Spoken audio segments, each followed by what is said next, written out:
Yeah, our show's what you know. We'll always watch TV. And if you think we can't, we'll watch more and you'll see. That's why the people of the web believe in Jim from Las Vegas and Jakob from Sweden. Shows what you know, your television podcast. Oh my God. Welcome everybody. I'm Jim from Las Vegas. I'm Jakob from Sweden, and welcome to March 2026. I figured we should start saying where and when we are, because we do a lot of news these days. We're checking in on what's happening in the world of TV, and there's always stuff happening. We got Buffy stuff to talk about. Nothing good. Nothing good. We got other shows that are happening, things coming out, things we've been watching. But yeah, I guess where can we start except with Buffy, Jim?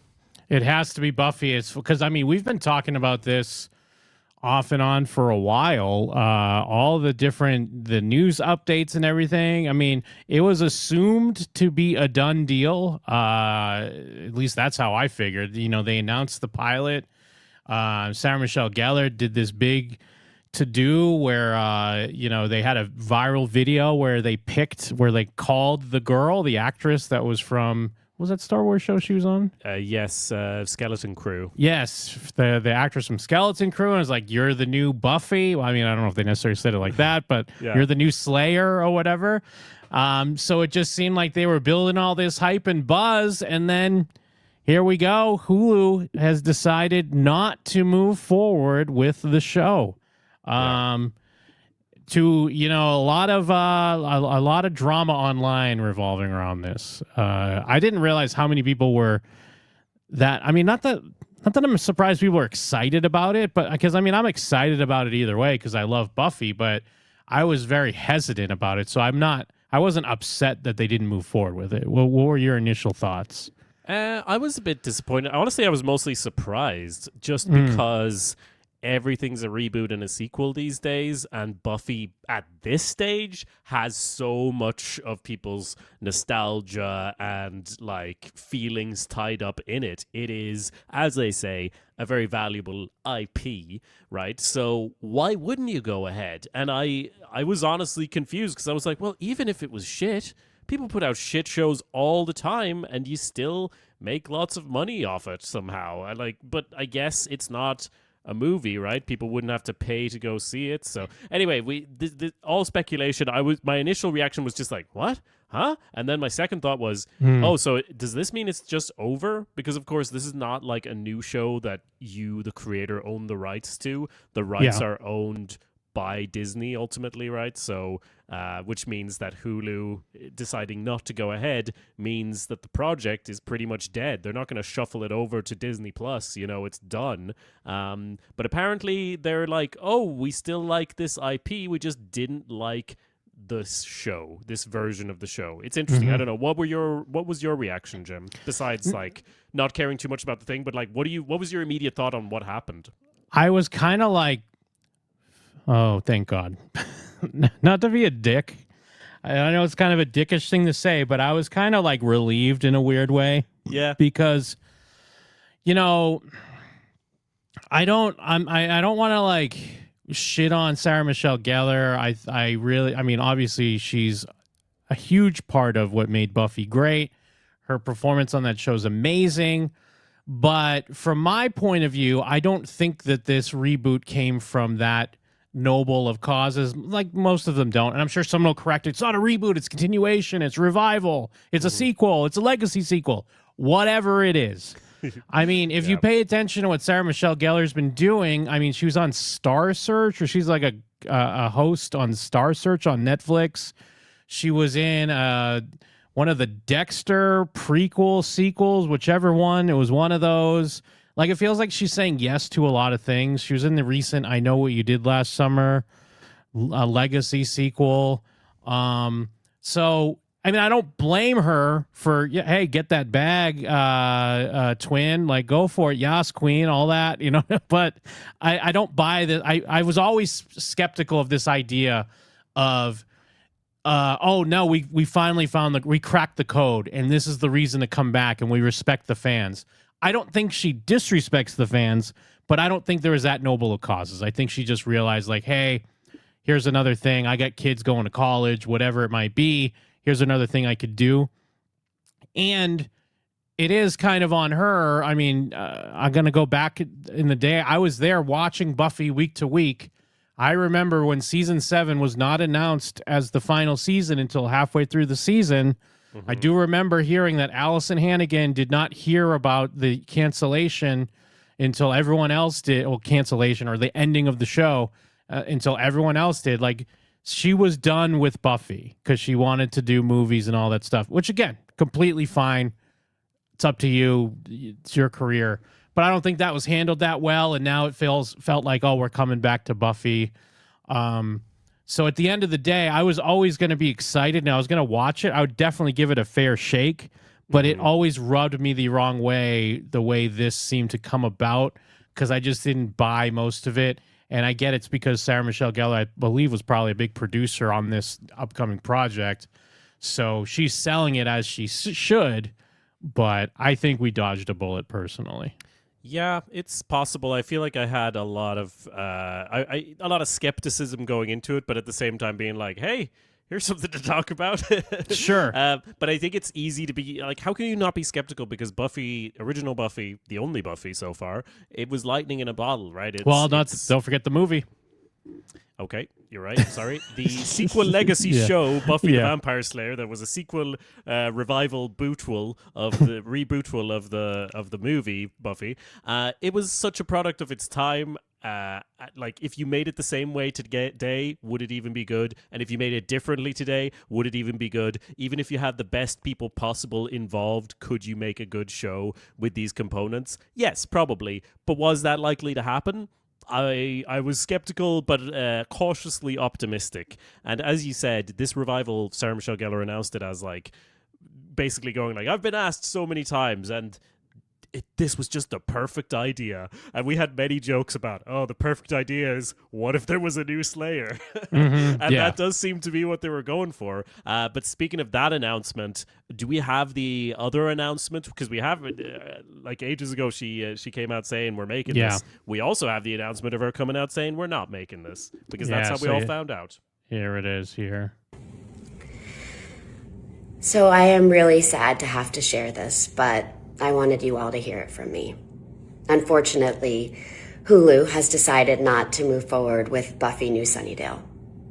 I want to thank Chloe Zhao, because I never thought I would find myself back in Buffy's stylish yet affordable boots. And thanks to Chloe, I was reminded how much I love her and how much she means not only to me, but to all of you. And this doesn't change any of that. And I promise, if the apocalypse actually comes, you could still beat me. So, yeah, there you go. There's the big announcement. Now, it does seem a little fucked up. I understand the idea of, when you look at the timing of this announcement, it was done, I believe, on it was either Thursday or Friday. The Friday before the Oscars, right? Before the Oscars, where Chloe Zhao was, was up for nominations, and Sarah Michelle Gellar is in the midst of promoting Ready or Not 2, which was the following Friday. So, you could maybe read some sort of vindictiveness somewhere in there, potentially. I don't know. I don't know enough of the inner workings on, like, we've seen the shows, we've seen the studio and stuff like that, so you could assume there's these calculated moves that happen with the press. So, but then, I mean, for all intents and purposes, the script leaked, or it's questionable. Is it a real script? Is it an early script? I do think it's the early script. Because she was then asked about it as well, where she says it wasn't finished. She didn't say it wasn't the script. She says that wasn't the finished script, which I guess that's a fair way to delineate that. I wrote in my notes a non-denial denial, because it's not her saying this is not a real script. It's just saying it's not the real script. Like, it's not. And I have the quote there when she was talking about it, saying that asking people basically not to read it. Sorry, we did. But she said, just basically giving the tea on how shows are made that we all know. If you're listening to this show, you already know. But basically saying like pilots are made to figure stuff out. This pilot wasn't necessarily made to be like put out the exact way that it is, and also pointing out that the original Buffy show had a pilot with a completely different actress playing Willow, right? Like it was a different show, and that's her saying like we were figuring out what it was. And she said, I've seen a version of the script out there. It's not actually correct. The stuff is really unfortunate, and I ask fans, if you see scripts, if you see it leaked, don't watch it because you're not getting our vision and all of that. So basically also kind of saying like maybe the pilot wasn't great, but we were figuring it out. Well, because the guy, when she mentions the script, if it's the same interview or clip that I watched, the person interviewing saying like, oh, I hope the pilot leaks. I think they meant like the episode. Yeah. And she's like, I kind of hope it doesn't. Yeah. And I think like, oh, okay. This isn't a Deadpool situation where Ryan Reynolds was like, I got to get this footage out there because the fans are going to be so upset that this is not being made. They're going to like, force it to be made. And I guess we should back up because she did do an interview beforehand, before a lot of this other stuff, where she does specifically call out an executive, not by name, but she mentions that an executive kind of boasted about never being a fan of the original show and never seeing all of the episodes. Not necessarily that he's never seen it, because I've seen a lot of people say, oh, he's never seen it. Just that he didn't finish the show and he was never a fan. And I think they did out who this person was. One of the articles did. Yeah. Not that it really matters, but. Yeah, I have her quote that was, we had an executive on our show who was not only not a fan of the original, but was proud to constantly remind us that he had never seen the entirety of the series and how it wasn't for him. Geller told People. That's very hard when you're talking about that's very hard when you're taking a property that is as beloved as Buffy, not just to the whole world, but to Chloe and me. So that tells you the uphill battle that we had been fighting since day one. And as you said, she didn't drop a name, but Deadline reported that she's highly likely to be talking about Craig Erwich, who oversees Hulu Originals and ABC Entertainment. And I was trying to find out what he'd done, and then I remembered, oh, he's an exec. He hasn't made anything. He makes decisions, So he's been involved in things for a long time, but his career is going fine because he was head of Hulu, but with restructuring and things like that happening, he's now been put in charge recently of overseeing all of 20th Century Television, which owns the Buffy IP. So apparently what they're saying from the streamer side of things, from the network side of things, they hope to get another shot at the Buffy IP in the next few years. But this fella is likely to be involved regardless. So I just can't see, as you said, there might have been a bit of vindictiveness in potentially just speculating in when he decided to inform them that this wasn't happening. And then in Sarah Michelle Gellar coming out and saying all this stuff about some executive hating the show as well is also a lot more transparency than we might expect. So it doesn't seem like a particularly well set up situation to take another pass at the IP, if you don't want, if you're making enemies with, Sarah Michelle Gellar and so forth. So I don't know. Well, I also read that as more of a, that's just something you say. Yeah. Like say you get a rejection letter for a job or something, and they're like, more than happy to look at it, to like review this in the future type deal. Mm-hmm. Not to say that I'm sure they'll always going to be open because it's a property, so you never know. But yeah, I didn't put much stock in the idea of like, oh, well, no, but we're interested in the IP.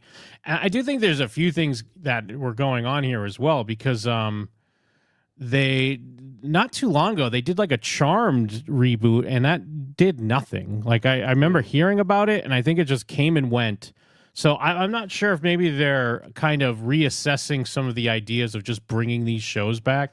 And even if you go into Disney Plus, not that these are kind of great comps, but when Disney Plus first launched, they tried to bring out all kinds of IP, and they're all gone at this point. I mean, given they're not quite the same as like Mighty Ducks and Turner and Hooch and shit like that, but I don't know if they're realizing like, oh, wait a minute, like this doesn't quite always be a slam dunk. I mean, the comp for me, as far as when I was saying, to go back with my statement at the beginning of like, not really being excited for it, but giving it a good shot.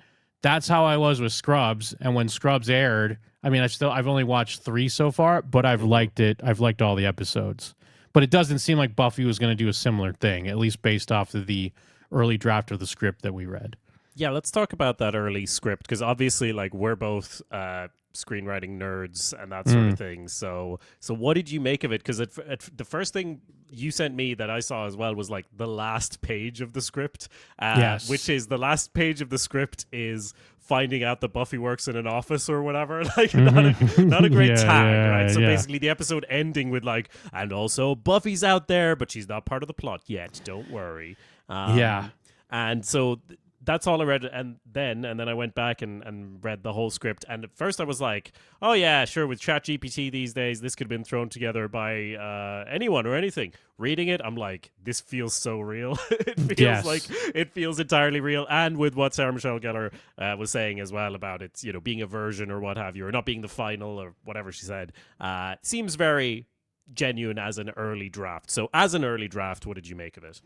Yeah, and I mean, going off of the other rumors are that, like, some of the push and pull was that Sarah Michelle Gellar she wanted to be more of a featured character on these. And again, that kind of calls into question this idea of having the great idea and wanting to bring the show back. I understand kind of passing the torch, but I mean, I don't even necessarily hate her just being on the last page. That's not a terrible cliffhanger thing. I mean, to be fair, they could have. That's just the thing to pull you in. And if it was like when Buffy first aired, it could have been a 2-parter or something or other. Then again, what am I thinking? Those all just be dropped at once, anyways.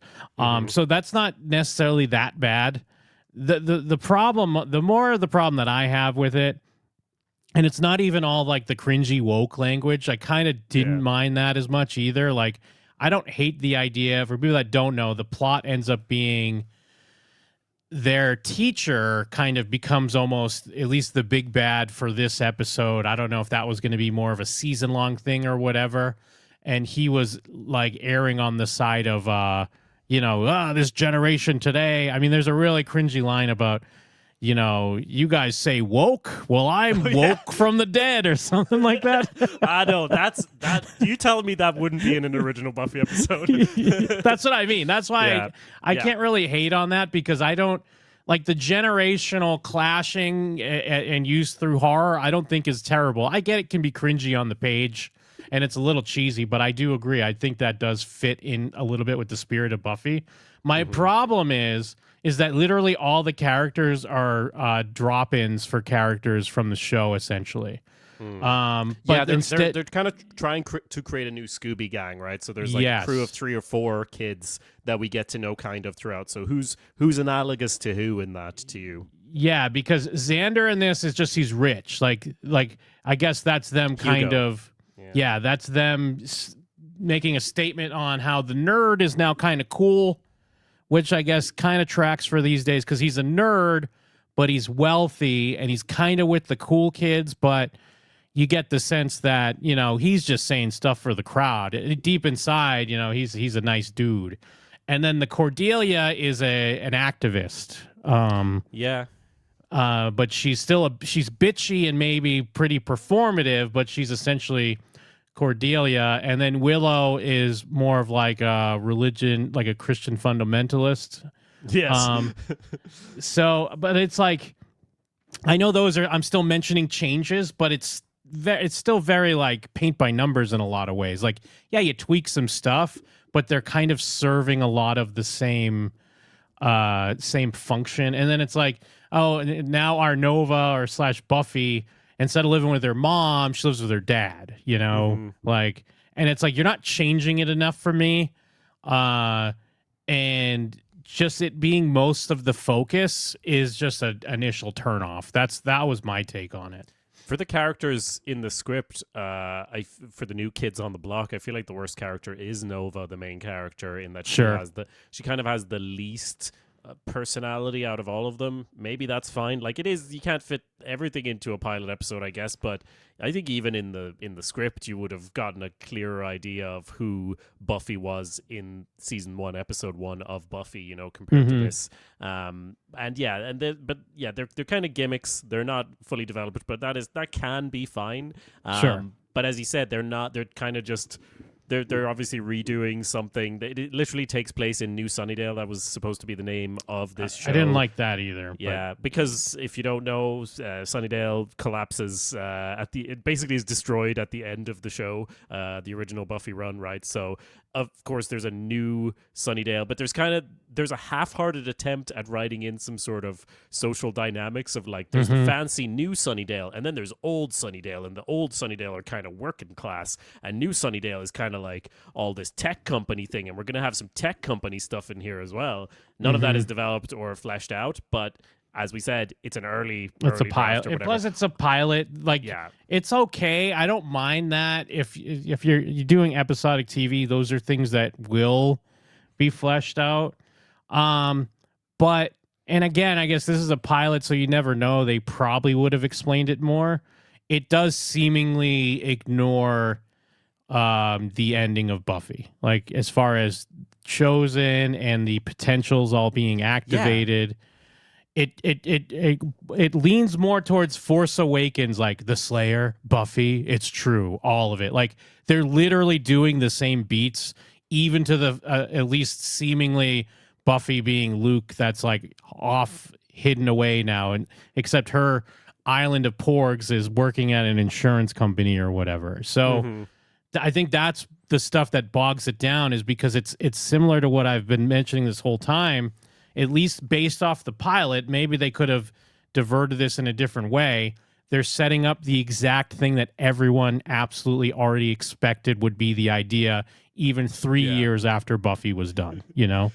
Yeah, this is very true. It kind of starts with, you know, Buffy's always been subverting expectations and things like that. That was always the main thing about it. And so the way this episode starts, the script, it's like Vamp Fest 2026 or whatever the fuck, where it's like it's a vampire festival taking place in Sunnydale. So it's like there is all this lore about vampires being in Sunnydale, but like no one actually remembers it. Kind of, it's all urban legends, even though there should be like lots and lots of slayers running around. And I'm sure you can write your way around that, but I think the key thing that you said to me, and that I think is very apparent when you read it, is that they are trying to do an all new thing, they're trying to do an all new cast is what I should say, right? Like there's not a lot of Buffy in it, but like Sarah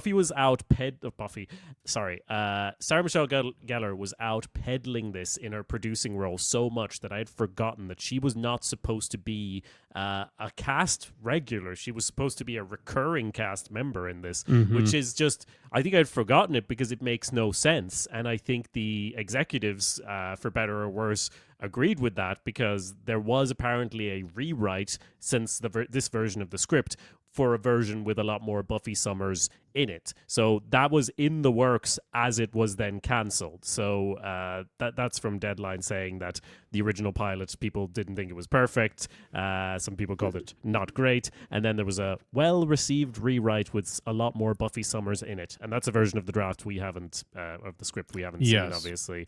It just makes sense that would be a note you would get just on the expectation of what you think a show like this should be.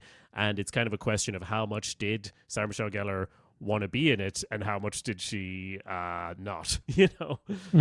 Yeah, and like, I don't hate the whole like Halloween Horror Nights vampire weekend type thing, but I feel like it almost should have been more that the world has come to terms with, you know, the forces of evil or something in a weird way. Like, that would have been maybe something more interesting, where it's like, no, we understand that like vampires did exist, but we defeated them, whatever it might be. Even something like that. We think the battle's done. I don't know, some Lord of the Rings type shit, myth turned to legend turned to, you know, like that type of shit. But it gets too... It resets everything too much to be the same status quo in a lot of ways, but then without having more, without having more Buffy or or if you're not going to have more Buffy, have Willow in there or something. Who knows? Like, I'm sure they hint at shit like that. They throw in something about like Wesley Wyndham-Pryce's book, which I kind of hated in the script because I'm like, I don't think Wesley wrote a book. They mentioned a book written by a rogue demon hunter. Okay. And that was I did like when they go to the library and there's like a Rupert Giles section of the library. Yes, that's the sort of thing where I'm like, ooh, getting the shivers, and I know I'm only getting the shivers because it's like, ooh, reference, but I'm like, you guys have so much you could tap into to just patch the holes in this story, and they chose not to, which I guess is maybe brave, but it seems not like the right call. Yeah, I just think the tough thing is it's not even necessarily bad ideas to just hint at these things and be in the world. The problem is there's been so many reboots and sequels that we've seen this version before. Mm-hmm. Like, yeah, not with Buffy, but we've seen it with all our other favorite shows.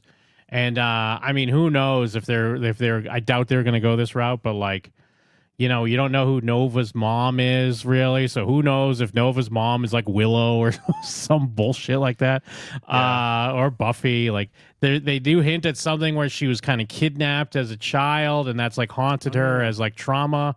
So they're planting seeds. I'm sure they had a plan. It's just, we've seen this version, so we kind of know the beats on where they're going. They got to do something a little bit different, and they got to hook us a little quicker, and just get us back into the world that we love. That's what Scrubs did. Be like Scrubs. Just do Scrubs. Just do a Scrubs reboot.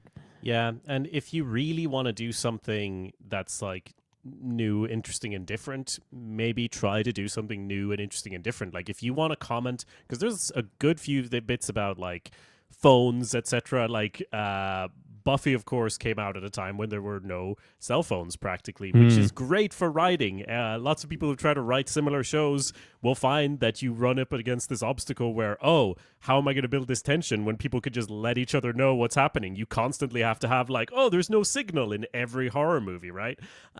So they could lean into, if they want to talk about that, why don't you have like the new Slayer's first fight just gets filmed and goes viral immediately, everyone knows her identity. That's a completely different setup. It's kind of just literally off the top of my head of like, if you want to do something different, if you want to touch on how does social media and attention and all of this work change the dynamics of this, maybe she's not able to maintain this secret identity, just as an example of doing something slightly different, going Iron Man on it, instead of having her be Superman for 6 seasons.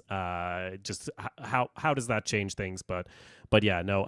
As a small aside, her dad's name is Abe, and I just kept imagining him as Tony Shalhoub from The Marvelous Mrs. Maisel, because he's a dad in that, and his name is Abe. So I just that's all I saw throughout the whole thing, and it did make me like it more. Yeah. So, I mean, I a lot of the feedback from people that I've read it's been mostly about the cringe dialogue, which I still get, but I also can understand, especially if it's an early draft, those are things that can be fixed, and those are things that can play out a little bit different when it actually is more in motion. It's more so the basic conceit I'm not like on board with, or at least loving at face value. And yeah, this kind of half-assed like old Sunnydale versus new Sunnydale.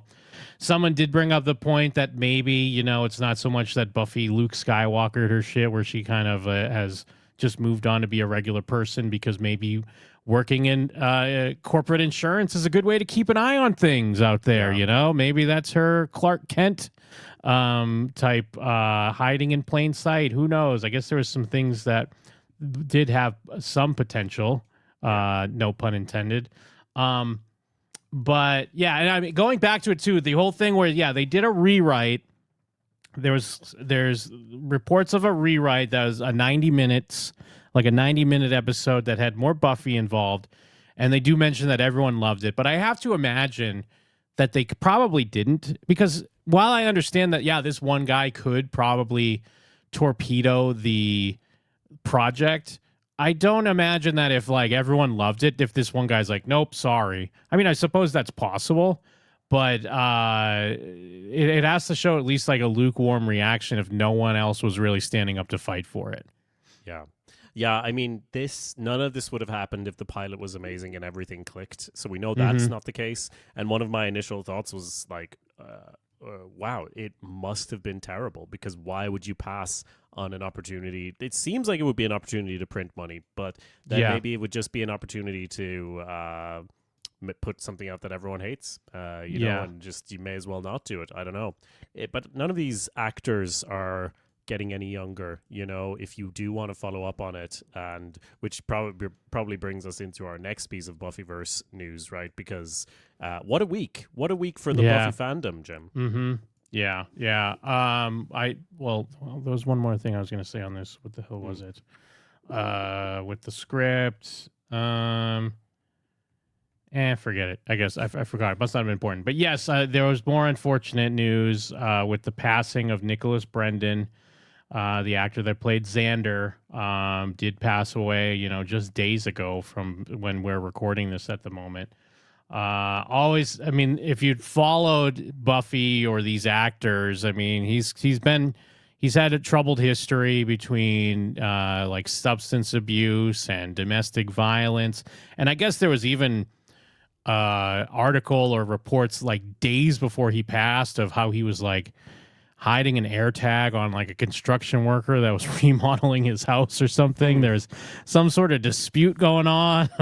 You know, who knows? You never know. These construction people can be scam artists. So, you know, but it's still sad. Obviously, it's still sad. I get some people will think it's wrong to mourn someone that you think is problematic or something, but I think it's, you know, it's tragic when someone dies that young, and, you know, love him or hate him, he brought a lot to the show. He was a big part of the show, even though people hate Xander. I think Xander's an underrated character personally, but that's just my take on it. Yeah, and yeah, it did make me quite sad as well, because it's like, even with all of those things and reading more about his life post Buffy and everything like that, it's just very clear that he had a sad life, unfortunately, that he was, you know, had a lot of drug problems for a long time, and that clearly affected how the rest of his life panned out. But you just have to look at like what all of the other Buffy actors are saying about him, so understand that the person who they knew was someone special, and the person that we saw portray this character was someone special. Even though, I mean, yeah, people have come for Xander. I know you've always been a Xander defender, even in the years before before this as well. People have been gunning for Xander, not just the actor, but the character himself for a long time as well, which we don't have time to get too deep into, I guess. But regardless, he's an integral part of the show. The Zeppo, as you referenced briefly just before we started recording, like, what a fantastic, I mean, it almost feels like I'm diminishing a man's life by just saying what a fantastic episode of television, but like, it was an important show to me and to a lot of people, and he was a huge part of it, and I was very sad to see this news. Yeah, I mean, some of the there's plenty of highlights, but I mean, yeah, the Zeppo's a great episode where it follows Xander's adventures, and it's so funny how it weaves in and out of like the melodrama with like Buffy and Angel, and like what the big monster that the rest of the gang is fighting. Because he has a twin brother, so there's that episode where there's two Xanders. That's a great episode. Of course, there's the season 6 finale where Willow, spoilers, but Willow turns evil, and Xander's the one that kind of, since they've been friends since they were, you know, toddlers almost, with the yellow crayon speech. It's an all-timer.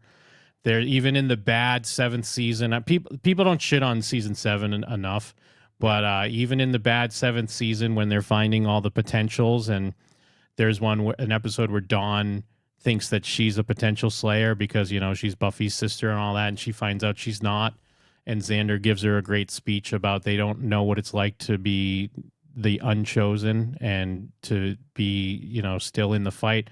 There's a lot of great moments. Restless, the episode with all the nightmares where we kind of see a little bit more of his life, because they always kind of give lip service to the idea. You could almost miss it if you're not paying attention, but they pay lip service to the idea that Xander grows up in an abusive household. Yeah. And you kind of only get a glimpse of it in Restless when we're in his dreams. But yeah, I mean, like even before like this tragedy happened, like just I've been fighting with people about Buffy on my social media all week with the revival, and we always taught. Like I know you were rewatching it with your partner, so I'm always like on the cusp of just wanting to rewatch Buffy because I'm always reminded of so many great moments and so many great episodes. We need to commit now. There's not going to be new Buffy, so we both need to rewatch it. I've been in a rewatch and I've watched seasons 1. I'm on season 5 of Buffy. I'm on season 2 of Angel. I'm doing the back and forth between Angel and Buffy, doing it proper. I actually had some notes on it, but I've saved it because I was like, this will be a whole episode whenever I get into it. So I don't know if maybe I do that after I finish the whole show, like, or both shows potentially, to kind of check back in on my new thoughts about it, because I've seen Buffy so many times, but I've only seen Angel like once, so seeing it and interweaving it with the other show is a new experience for me. I highly recommend it. What a strange and wonderful show, and we seem to oh yeah. Well, if you're at youtube.com/showswhatyouknow, you can see a little treat here that Jim's pulling out of the rafters of his office. Maybe I've shown this before. I'm not sure. David Boreanaz. Yeah. I do have my angel puppet replica. It's like the life size. Well, not life size, but yeah, it's the 1-to-1. He looks like he is. He is looks life like size. A Muppet. He is life size, but he is not realistic. He is Muppetish. But This it's is fantastic reproduction. Well, this is the 1-to-1 from the episode Smile Time, which is in season 5. They sell small ones. They smell like small plush versions of it, but they only made 500 of these. And I bought it off eBay years ago from someone for like $500. Fantastic. And this is an episode where Angel turns into a puppet. Yeah, written by Ben Edlund, the creator of the Tick. But it even works. So I have a chip inside it. I have a chip holder because his mouth stays open. So just to close his mouth. His nose comes off because there's a moment in the episode where that happens. That's great. Although his like fake leather jacket's starting to like just disintegrate because it's so old. Yeah, y'all need to go to one of my prized possessions.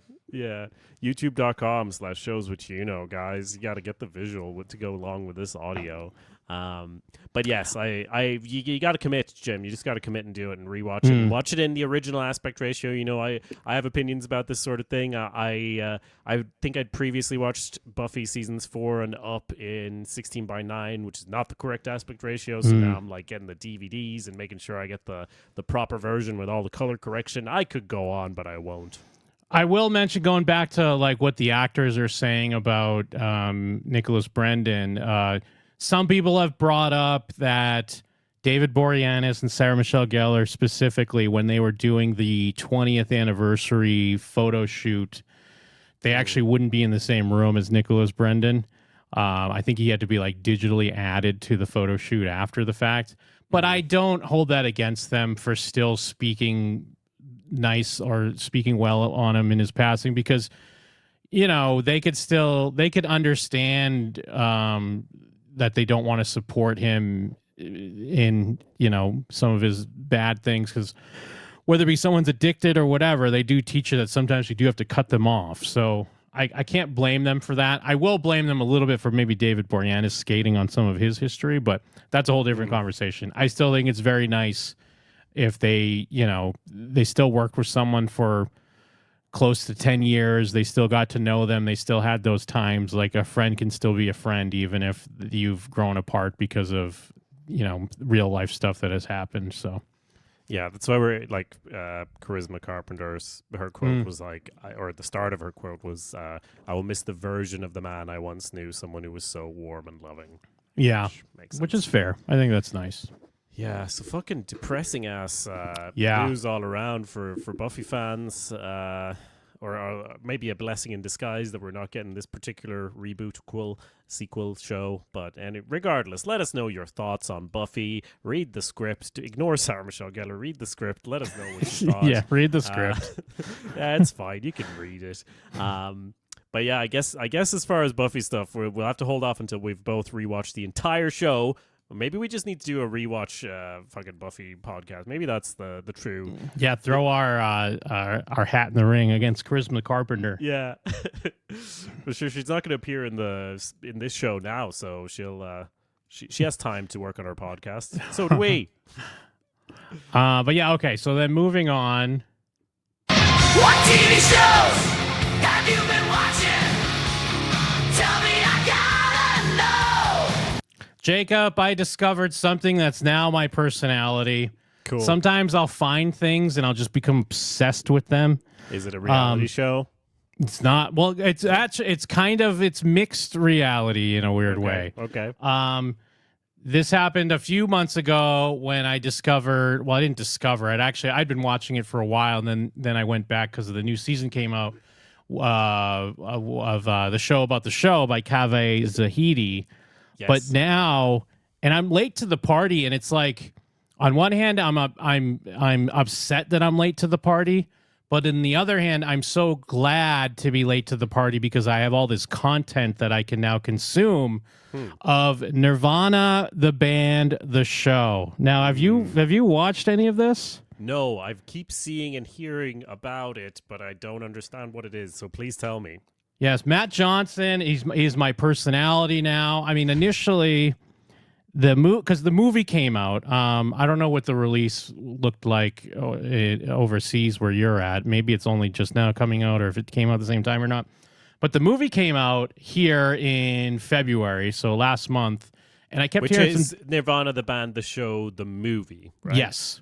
Which you don't need to see the show to watch the movie. Okay. I heard some positive stuff on it. I didn't see a trailer or anything. I just heard it was good. I'd heard of the show previously, but I just never checked it out. And so I did hear to just go in cold. So I went in completely cold. And when I watched it, the reason why it spoke so much to me is because it's very well in line with, on my show, Jim and Them, we've made holiday specials in the past. And it was like someone made a Jim and Them. I'm not even trying to put myself on their level. I'm just saying, like, the vibe that they go for. Obviously, like, it's like they nail it. So maybe even more so than we ever did. But it's the same type of vibe that we go for in our specials. And they're from Canada as well, kind of like Nathan Fielder. I think they get brought up a lot, or kind of in comparison, because some of the stuff they do is just shooting in real life, like in a city street or in a store, and they're like working out a scene, and people might just start interacting with them, but they don't know that they're essentially in a movie, almost, or like something like Jackass or something like that. So I went back, and they had a web show, which I think was like around 11 or 12 episodes between the years of like 2007 to 2009. Then they got picked up by Viceland for a show in about 2017-ish. So I've watched all of the web show, and I've watched all of season 1 and a couple episodes of season 3. I'm kind of savoring it a little bit. And I love this show. It's essentially the basic gist is Nirvana, the band, which is Matt and Jay. They're these two guys where their constant mission is they want to get a show at this bar in their city called the Rivoli. So you never get the impression that they actually have songs or they're really a band. I mean, Jay plays piano, and Matt comes up with plans on how they're going to get a show at the Rivoli. Like every episode is, all right, here's the new plan on how we're going to get a show at the Rivoli. And I guess that the name of their band is Nirvana, the band. And correct. Is the first plan that we're going to trick them into thinking we're Nirvana and then book it? Is that the setup? No, there's a great thing actually, it must be season 1.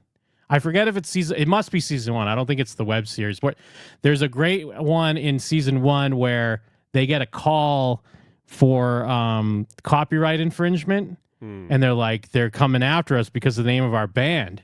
And they're like, who's coming after us? The band.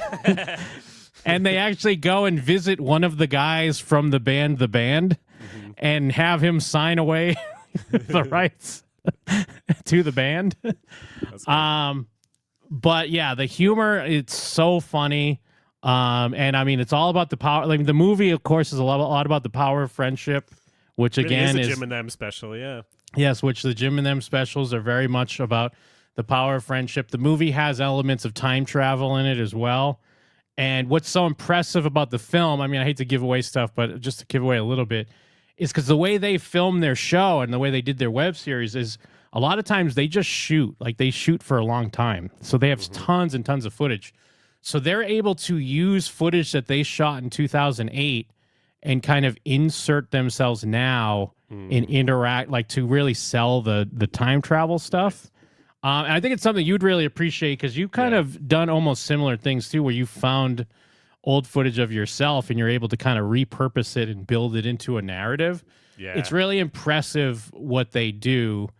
And then, just similar things like they love video games and a lot of pop culture and just references and stuff, but like in a fun way, like especially on the show, a lot of times the intro will be basically like a remake of some other television show. Nice. Like in the web series, they do Lost, and they'll have these they'll zoom in and do Lost flashbacks to other things that are happening for their characters. Very topical for 2007.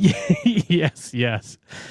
There's a great one where I just recently watched from season 2, where they're trying to do the plan, and Jay's like, "Well, what's today's date?" He's like, "Well, it's April 20th," and he's like, what did we do last year on April 20th? And he's like, well, wasn't that when those kids shut up Columbine? Like, it's one of those. And he's like, no, it's Jay's birthday. So he finds out it's Jay's birthday. So they go into the city, but they don't realize it's also 420 day. And so Matt goes to get him snacks. He's like, you stay here. I'm going to go get you all your favorite snacks. But they're in the middle of this big, 420 weed party. So when he's trying to find him, he has a big armful of Doritos and Fritos and everything, but all the bags are open. So as he's just moving through the crowd of weed heads, they're all just reaching in and taking, and he's going, no, this is for Jay's birthday. But then it starts playing the Walking Dead music in the background because it is essentially a horde of zombies. There's so many great moments like that. I also watched Matt Johnson's movie, The Dirties, which he made in 2013. Which is very similar, but it covers a more serious topic of school shootings. And the reason why I kind of folded back on that is because in season 2, they go to Sundance, and I couldn't figure out how they were doing these things. And they basically repurposed the fact he was at Sundance to promote his movie. But when he would be doing interviews about his actual movie, he would just be in character as Nirvana, the band, the show. And he'd be talking about the plot of that episode is that he snuck his movie into Sundance. So he'd be talking about sneaking in a movie, and the interviewers are just kind of going with it. They don't understand what he's talking about. But it's all about just filming, and then crafting episodes of television around what footage they can get. It's really amazing to watch. And it's consumed my personality the past 2 or 3 weeks. Fantastic. Well, Jim, you should know that saying that it is like a Jim and Them special, I was already in. That's one of the highest recommendations as far as I'm concerned. And to hear that from the mouth of Jim and Them himself, well, that's really something. I think previous things that have had that comparison, because obviously if you're listening to this and you haven't seen the Jim and Them specials, I feel like there's one that's not available on your YouTube for some reason that I was trying to find to share with someone, if it's the finale one or one of the Halloween ones, but regardless, might be one of the Halloween ones. Yeah, I really wanted to share a specific one, but to give you an idea, if you haven't seen it, we've previously compared something like Hot Tub Time Machine or This Is the End with Seth Rogen. They have similar vibes, maybe, in terms of themes and quality, they can be a bit different as well. It depends on your sense of humor, but that style of show or movie is kind of what a Jim and Them special is to me. And then if you mix in some Nathan Fielder-ish blending reality with fiction, or some Sacha Baron Cohen type stuff as you're describing right now, it sounds like a great recipe. So I am definitely sold on checking this out. Yes, yeah, I highly recommend. I mean, again, you could just watch the movie without watching the show, and then I would recommend watching the show as well. Because, I mean, the basic gist of even the beginning of the movie and all the episodes is like, how are we going to get a show at the Rivoli? Yeah. Which is so funny because it's literally just kind of like, you know, your local bar. Like if you were in a band, you'd usually just call them up and be like, hey, do you guys have like an open mic, or do you guys have, do you have Monday nights open? And they'll be like, sure, come on down. But no, it's always a harebrained scheme of how we're going to get a show at the Rivoli. It's so funny. And again, I'm late passing to this, but I'm just basking in the glory that I have all this stuff that I get to go back and watch now because I'm fully on board. Fantastic. What TV shows have you been watching? Tell me, I gotta know. Well, speaking of late passing, Jim, have you heard of a show called Peaky Blinders? I have, and I've never seen it. I've heard a lot of good things, but I've never seen it. I had seen some of it before, but I've really gotten into it now, and I have some opinions. So, if you don't know, it's a gangster show set in England after the First World War. So, it's kind of a historical gangster drama, not too dissimilar to something like Boardwalk Empire in terms of era and stuff like that. It's starring Cillian Murphy, I'd say kind of his breakout role when he became a really prominent actor. It's a show that is incredibly popular in the UK and Ireland because it is very tied to the culture here, I would say. Like, names of some of the characters, like Arthur and Ada, literally shot up in popularity for new babies during the run of this show. And this is like every season is, and also like the Peaky Blinders, so they're a gang, right? And they all wear these kind of hats. I forget what the fuck they're called. If you Google Peaky Blinders, you'll see the hats they wear, and they have razor Are they like blades. a Jeff cap or like a scally cap almost? Peaky Blinders hat. Literally, just search Peaky Blinders hat, and it'll be the first thing. Obviously, they love their hats, and literally, you'll find places that sell them. But anyway, they have razors sewn into them, and they're the Peaky Blinders is the name of the gang because they will use the razors in their hat to blind people, take their eyes out. Yeah, that's the name. But so the show started in 2013. There's 6 seasons. It's a UK show, right? So every season is only 6 episodes. But unlike a UK comedy show, each episode is like an hour long or whatever. So you get a good bit of plot in each season. And between each season, there's usually like 2 years of time skip. So you're kind of moving on from directly after the First World War, a good bit into the 1920s and stuff like that. And Peaky Blinders is back in the news because the film... another TV to film jump situation. They've achieved the elusive 6 seasons and a movie. They capped off the story. It came out March 2026. Like right now is when the film came out. Now, unfortunately, I haven't seen the film yet because I've been churning through the seasons. I've seen 4 of the seasons so far. So I'll get back to you on the film. But between the film coming out and there being no sign at all of the show creator's other show, House of Guinness, getting a renewal, I was like, okay, let's tap in here and see what all the fuss is about. And you know what? It's a good show. I enjoy the Peaky Blinders. It's not. It's kind of been tough to watch it besides The Sopranos because I'm also on the last season of The Sopranos in a rewatch. And Peaky Blinders is good. It looks cool. It has pretty good acting. The plot is okay, but it is pure wish fulfillment. Like it is such a contrast to something like The Sopranos because a lot of this show is just based on, isn't it cool watching these fucking gangsters walking around in slow motion? Like there's so many shots of them walking around because it's set in Birmingham, which is, if you don't know, like in terms of population, like the second biggest city in England. It's a huge industrial center, and like in the 1920s, lots of brick houses, factories, like gouts of flame bursting out, eternal smog, That's the vibe, which is a great vibe, especially great for slow motion. Everyone's smoking constantly, you know, Mad Men style. Everyone's looking cool smoking. Everyone's walking in slow motion with fire shooting out behind them from the factories. I think some episodes, if you played everything at normal speed, they'd be half the length because there's so much like, whoa, look at this shit. And they play like, you know, modern rock music and stuff like that as they're walking around. And in terms of continuing the wish fulfillment theme, beautiful women non-stop falling in love with Tommy Shelby, which is Cillian Murphy's character. You know, I know Tony Soprano's, he fucks, but the vibe is different. Whenever Tony Sopranos has sex with someone, you're like, this is this is bad. This is bad for everyone involved. Versus here, where it's like, whoa, another beautiful woman for Tommy Shelby to have sex with.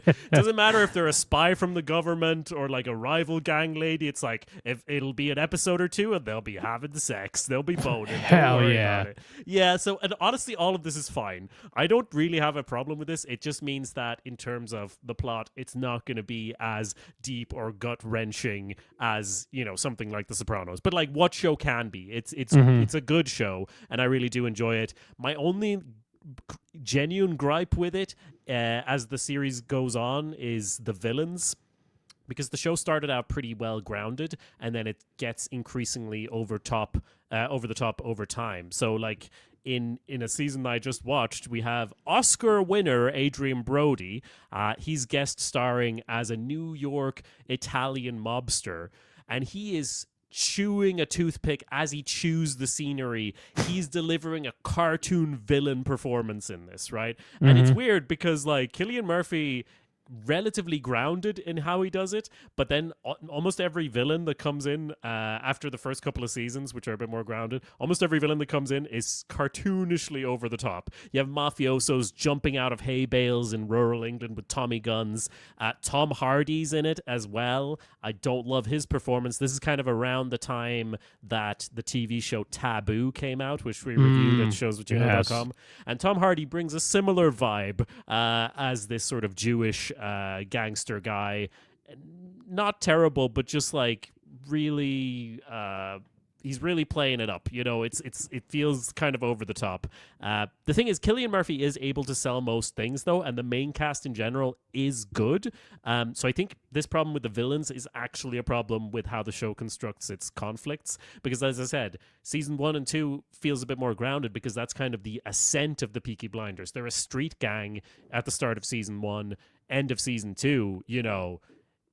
Cillian Murphy's getting knighthoods and lives in a manor house because he's so rich, and he's buying up all these industries and everything. So basically from season 3 and on, season 3, 4, 5, 6, they're pretty much on top. So the forces that come to do battle against them just grow sillier in order for there to be conflict. And like at one point in the season I just watched, it's like, oh, they're coming for us, so we have to go back to Small Heath, like their home turf neighborhood, to hole up, which is just an excuse to get back to when people really like that part of the show. But anyway, even as far as those problems, it's easy watching. As I said, 6-episode seasons. I love that they don't waste any time. The show will skip a lot of stuff that you would usually make stuff feel drawn out. Like you'll just see in episode 1 the start, 2 characters meeting, and then like next episode will be like a month later or whatever, and they're like well progressed in their relationship or whatever, so you don't have to see every fucking interaction. So they trust you to fill in the gaps, which I really appreciate. And yeah, so I've seen the first 4 seasons or series out of 6. I will get back to you when I've seen the movie, but so far it's definitely worth flicking on if you're in the mood for some cool gangster ass shit where people wear 1920s coats and do a lot of smoking and fight. Do you know, is the movie supposed to be like the triumphant conclusion, or is it like they're still thinking of making this show?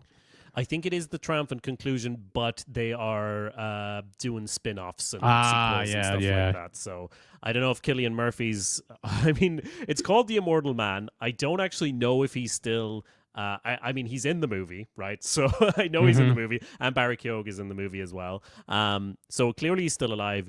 Watching the show, it's absurd that he would still be alive. Like, he's gone through so many things, this character, so it is kind of silly. So the name is kind of funny that it's The Immortal Man. I would hope and assume that this is the conclusion to Cillian Murphy's arc in the Peaky Blinders, right? And then they're just going to keep doing stuff within the universe or, like, with a similar vibe, which I don't really blame them for, because the vibe is pretty nice. It's pretty cool. It's clear people like it.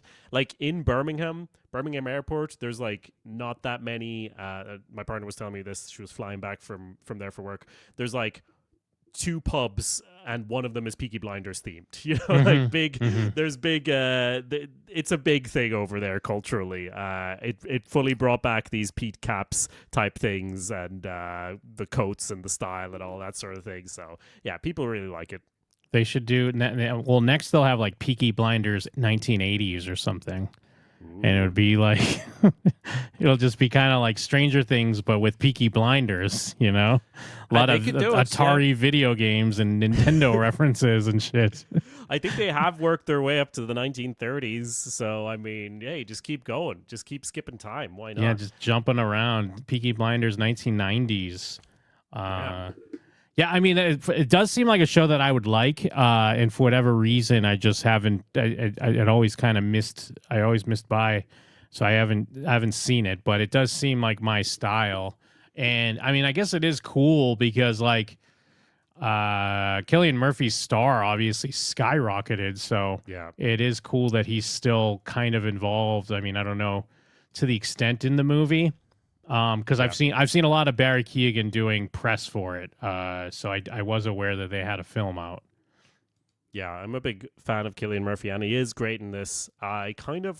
This is just me projecting. I haven't even like watched interviews and stuff, but I do feel like he's probably feels pretty done with it at this stage, right? Like this was, and he probably wants to get out and do different things, which is cool. But it's still a good show. It's not The Sopranos, but every show, literally sometimes I won't watch The Sopranos because I don't want to concentrate that much. This is a show that doesn't demand that much of you, but is still good. And honestly, I'm always looking for those types of shows to fill certain gaps of like, I want to have something on, I want to be entertained by it. I don't want it to fucking, change my life because I don't have the capacity to change my life right now, So anyway, Peaky Blinders, it's pretty good. And I'll get back to you on the rest of it.